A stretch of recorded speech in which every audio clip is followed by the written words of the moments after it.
3, c'est parti. Bienvenue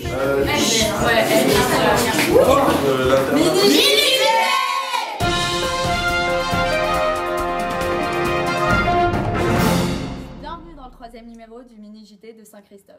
Cette semaine, nous avons mené notre petite enquête, puisque nous aussi on s'intéresse à l'avion fantôme.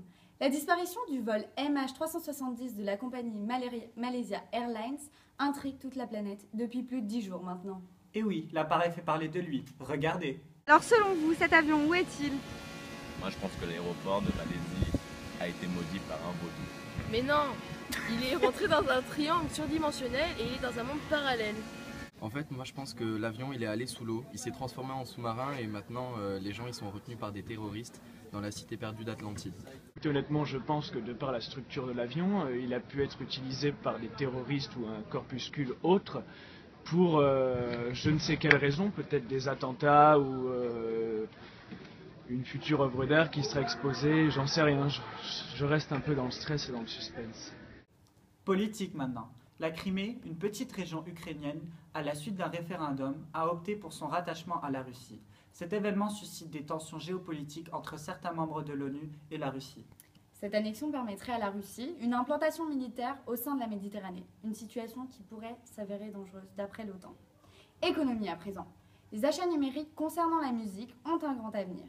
D'après l'agence du disque, les achats numériques, notamment sur la célèbre plateforme iTunes, s'élèvent à 39% dans l'industrie de la musique. Les téléchargements streaming et la facilité de téléchargement sont responsables de la chute des ventes physiques, c'est-à-dire celle des CD-ROM. De nombreuses icônes internationales favorisent même ce marché virtuel, puisque de nos jours, tout passe par Internet. À la semaine prochaine pour la suite de l'info.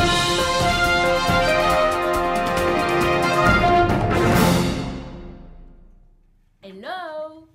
Allez, on commence. Et action! Va-t-on perdre notre veuve noire de la saga Marvel? Scarlett Johansson, mariée depuis septembre dernier au français Romain Doriac, dit être prête à être maman. Mais va-t-elle faire faux bond au second volet d'Avengers? Eh bien non.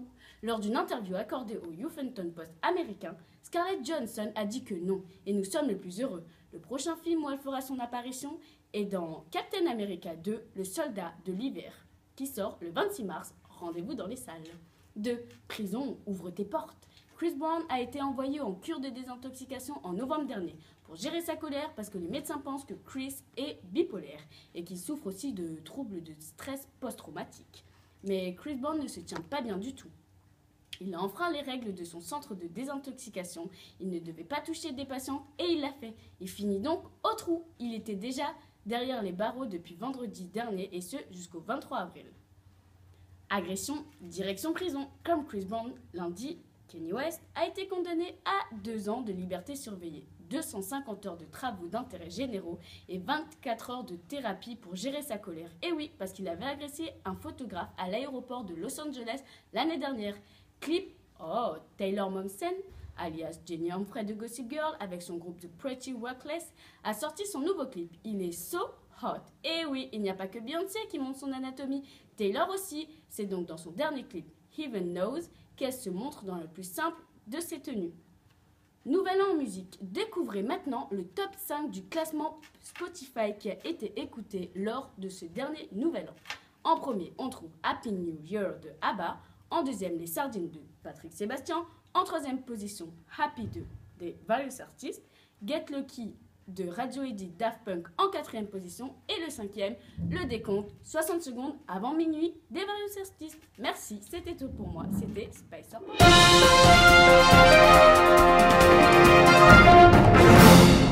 Place au sport. Avec en premier du rugby et son fabuleux tournoi Destination.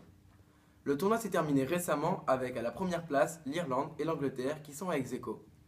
Les deux nations n'ont perdu chacune qu'une seule fois, l'Irlande contre l'Angleterre et l'Angleterre contre la France. En parlant de la France, nous avons terminé 4e et on retient surtout la dernière victoire contre l'Irlande 20-22. Et maintenant, un petit mot de tennis avec la victoire de Novak Djokovic face au Suisse Roger Federer en finale du tournoi d'Indian Wells.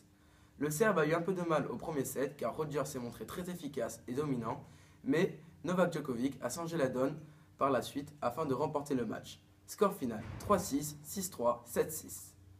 Ce sera tout pour cette fois-ci et je vous dis à très bientôt.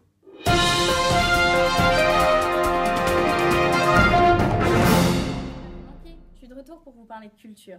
Le film Non-Stop est à l'affiche dans tous vos cinémas. Bill Marx fait partie de la police de l'air. Il vient de prendre place à bord d'un énième vol New York-Londres. Alors qu'il survole l'Atlantique avec 200 passagers, il reçoit un mystérieux SMS d'un inconnu qui affirme être à bord et vouloir assassiner un passager toutes les 20 minutes si le gouvernement ne lui reverse pas 150 millions de dollars. S'ensuit une chasse à l'homme en plein vol, les règles sont simples. Ne se fiez à personne, chaque passager est un suspect potentiel. À nous les filles, parlons mode. Le fast-food c'est gras, mais c'est chic. Alors qu'on essaie de manger plus sainement à l'approche de l'été, les créateurs ont décidé de transférer le fast-food dans leur création.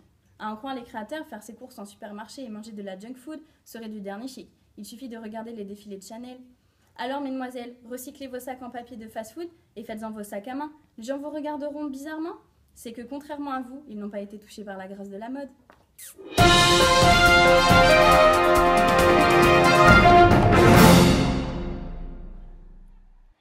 Samedi matin, nous pourrons voir que le territoire sera séparé en deux parties. Dans le nord, il y aura du soleil avec une température maximale à 8 degrés, tandis que dans le sud, la pluie persistera avec une température de 12 degrés.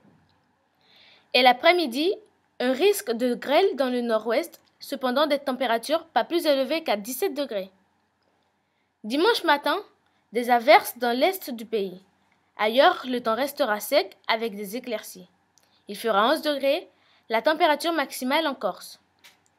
Enfin, l'après-midi qui marquera la fin de notre week-end, quelques averses sur la quasi-totalité du territoire, mais il y aura des éclaircies avec des températures maximales à 14 degrés et minimales à 6 degrés. Demain, nous fêterons les Léa. Merci de nous avoir suivis et à bientôt.